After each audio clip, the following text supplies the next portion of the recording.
রহমতুল্লাহ আলাইহি কাঁদছে। আল্লাহু আকবার। রশিদ আহমদ গঙ্গি রহমতুল্লাহ আলাইহি কাঁদতে কাঁদতে তার চক্ষু দুইটা বন্ধ বানাইয়া দিছে।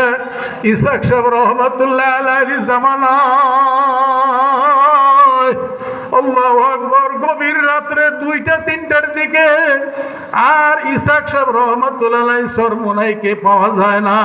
ফজলুল করিম রহমতুল্লাহ আলাইহি তখন ছাত্র, আব্বার খুঁজে বের হয়ে গেছে, যে দেখে পুকুর, অনেক পুকুর ছিল, অনেক নারকেল গাছ ছিল। ওই পুকুরের সাইডে যায় নামাজ বিজাইয়া ফুফাইয়া ফুফাইয়া কান্দে আর বলে, ওরে আমার মাবুদ রে, ওরে আমার মাওলা রে, তুমি যদি আমি ইসাকরে মাফ না করো, ওই অন্ধকার কবরে আমি একা কেমনে থাকবো রে। এই জন্য বন্ধু, তারা এত কান্নাকাটি করিয়া গেছে, আমার আপনারও কান্না করা লাগবে। এই জন্য সবাই চক্ষুটা বন্ধ করে দিয়া মনে রে বুঝাও রে মান, এই দুনিয়ায় থাকবি কতক্ষণ। পর্দার আড়ালের মা ও বোনেরা, তোমরাও যায় নামাজ বিছাইয়া আত্মাহাতের শুরুতে বসিয়া 2 চোখের পানি ছাড়িয়ে দিয়ে মাওলার দরবারে কান্দ। আর খেয়াল করো, তুমি যেদিন এই বাড়ির নতুন বধূ হইয়া আসছিলা, কত মেয়েরা তোমারে শরবত খাওয়াইছে, কত মেয়েরা তোমারে বাতাস করেছে। মাগো, আবার এমন একটা দিন তোমার চলিয়া আসবে, এই ঘর থেকে তোমারে মরা লাশ বানাইয়া বাহির করবে। কত মেয়েরা কানবে, তাদের চোখের পানি তোমার মুখের উপরে পড়বে। তারা তো তোমার তাদের আসল দিয়ে, তাদের ওড়না দিয়ে তোমার মুখ মুছিয়ে দিবে। তোমারে ধরাধরি করিয়া ঘর থেকে বের করিয়া ঘরের পিছনে মশারি টানাইয়া বেড়া দিয়া পর্দা বানাইয়া তোমারে রেখে গোসল দিবে। ও আমার সামনের হাজিরা না মজলিস, তোমারও যেদিন বিদায় হবা, তোমারেও গোসল দেওয়ার জন্য ওই রকম ভাবে জায়গাতে নিয়ে হাজির করবে। আল্লাহ আল্লাহ আল্লাহ। গরম পানি জল হবে, বড়ই পাতা দিবে, কেউ বা বাঁশ কাটতে যাইবে, কেউ বা পানি গরম করবে, কেউ বা বাজারে যাইয়া কাফনের কাপড় ক্রয় করবে।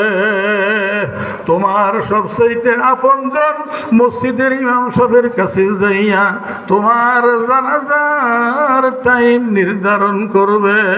আর তোমার এলান হয়ে যাইবে, বাড়িওয়ালা নাই রে বাড়ি, নাই রে দুনিয়াতে, বাড়ি গাড়ি দালান কোঠা যাইবে না তোর সাথে, বাড়িওয়ালা নাই রে বাড়ি, নাই রে দুনিয়াতে। ইমাম গাজ্জালী রহমতুল্লাহ আলাইহি তার এক কিতাবের ভিতরে লেখে, যখন নারী পুরুষকে যে চোখের ভিতরে গোসল দিবে, ওই চোখের ডান সাইডের পায়াডারে স্বপ্নের রূপ খপ করিয়া ধরিয়া বলবে, তোমরা আমারে গোসল দাও, গোসল দিয়া কোথায় নিবা, আমি তো যাব না, আমি যাইব না। আর এইরকম গোসল জীবনে করি নাই, আমার কানে তুলা নাকে তুলা দিয়ে তোমরা আমারে কি গোসল করাও। আমার পানির ভিতরে কোনোদিন তো বড়ই পাতা দেওয়া হয় নাই, আজকে বড়ই পাতা দিয়ে জীবনের শেষ গোসল দিয়া তোমরা আমারে কোথায় নিবা, আমি তো যাব না, আমি তো যাব না। মাগো, তোমার এমন একটা বাসর ঘরের দিকে নিয়ে যাইবে, সেই বাসর ঘরের নাম হইছে কবর। আপন জনেরা কবরে নামাইয়া তোমার ধরিয়া নামাইয়া মুখটা বের করে দিয়া পায়ের বান, মাথার বান, বুকের বান ছাড়িয়ে দিয়া বুকটার ভিতরে হাত রাখিয়া বলবে, বিসমিল্লাহ ওয়ালা মিল্লাতে রাসূল রাসূলিল্লাহ বইলে যখন লাফ দিয়ে উঠিয়া যাইবে তখন স্বপ্নের উডা খপ করিয়া তাদের পায়ের মধ্যে দরিয়া বইবে, দরিয়া বলবে তোমরা আমারে কোথায় নিয়ে যাও। চক্ষুটা বন্ধ করিয়া এখন মাওলার জিকির করব। আল্লাহু আকবার। যখন লা ইলাহা ইল্লাল্লাহ জিকির করবেন দিলে দিলে মানে খেল করবেন আল্লাহ বাদে কেউ মাবুদ নাই ইল্লাল্লাহ। আমার কলবে আল্লাহ আছে। আল্লাহ আল্লাহ নাকার কবলের গর্ত জায়গা বরাবর আমার মাওলা কুদরতি ভাবে হাজির। আমি বলি আল্লাহ, আমার মাওলা বলে বান্দা বোলাউকা আমি তো তোমার সামনে হাজির।